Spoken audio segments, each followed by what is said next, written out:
Are you planning to retire soon, or maybe you just crossed the finish line and finally stopped working? First of all, congratulations. You worked hard, you sacrificed, and you made it.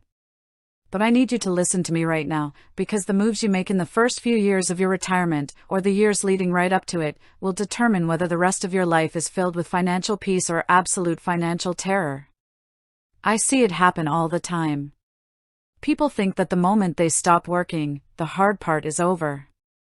They think they can just flip a switch, sit back, and coast.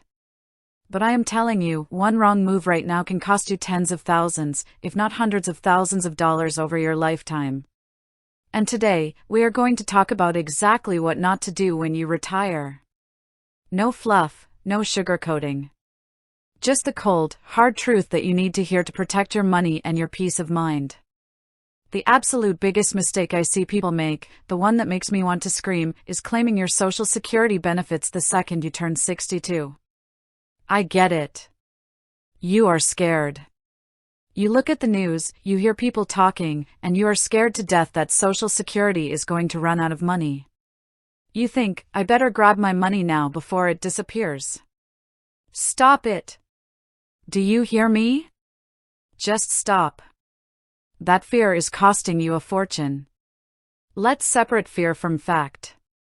If you were born in 1960 or later, your full retirement age is 67. If you claim your benefits at 62, you are permanently slashing your monthly check by 30%. 30%. For the rest of your life. Why would you do that to yourself? Every single year you wait past your full retirement age, up until age 70, your benefit increases by approximately 8%.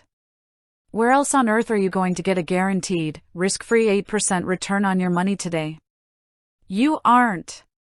If you wait until age 70, your monthly check will be 76% higher than if you grabbed it at 62. Think about the math.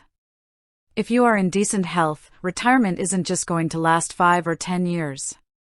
You could easily live into your mid-80s or 90s. If you lock yourself into a permanently reduced check out of fear, what happens when inflation keeps pushing prices up, your savings start to dwindle, and your fixed income isn't enough to pay for your groceries or your health care? You are forcing yourself into a corner where you will either have to drastically cut your lifestyle or go back to work when you are 75 years old. If you are a married couple, this is even more critical for the highest earner.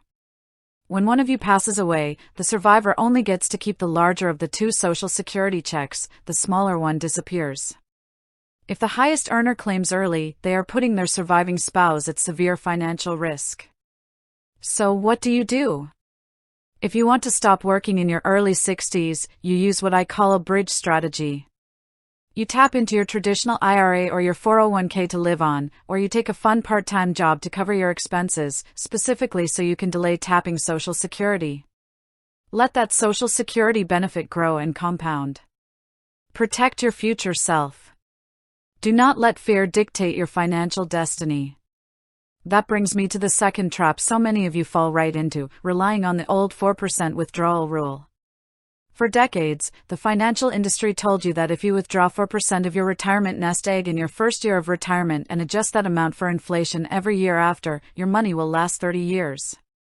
Now, let's talk about the next mistake, and this one involves Uncle Sam. A massive mistake people make leading up to and during retirement is ignoring tax diversification, specifically failing to utilize Roth accounts. When you put money into a traditional 401k or a traditional IRA, you get a tax break today. You feel great because you saved a few bucks on your taxes this year. But guess what? That money is a ticking tax time bomb. It is growing and compounding for you and for Uncle Sam. When you reach age 73 or 75, the government forces you to start taking required minimum distributions, or RMDs. They will tell you exactly how much you have to pull out, and every single dime of that money will be taxed as ordinary income. Let me be incredibly clear, buying a complex insurance annuity product at one of these seminars is a monumental mistake. These products are often wrapped in high fees, surrender charges that lock up your money for 10 years or more, and complicated formulas that limit your upside while the insurance salesperson walks away with a massive commission check. You do not need to lock your money up in an expensive, confusing insurance product to get guaranteed income. Stick to simple, liquid, transparent investments.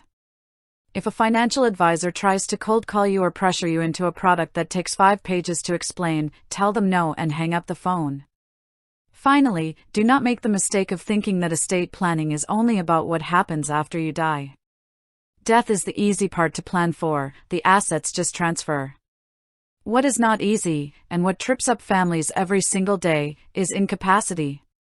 If you only have a standard will, it does absolutely nothing for you if you suffer a stroke, develop dementia, or are in an accident and cannot manage your finances or make medical decisions while you are still alive. Your family will be forced to go to court just to get permission to pay your mortgage or talk to your doctors. You must protect yourself while you are alive. Every single person watching this needs to have a revocable living trust, a financial power of attorney, and an advance directive for healthcare. A revocable living trust ensures that if you become incapacitated, your chosen successor trustee can step in immediately and manage your affairs without a judge getting involved. It keeps you in control, it keeps your business private, and it saves your family from a logistical nightmare during an already heartbreaking time. Retirement is supposed to be your time to enjoy the fruits of your labor. But to do that, you have to stand in your truth. You have to live below your means but within your needs. Do not claim your Social Security early out of panic. Do not blindly follow a 4% rule that could leave you broke. Diversify your taxes with Roth accounts, avoid toxic financial products, and set up your living trust. Be strong, be smart, and secure your financial future today.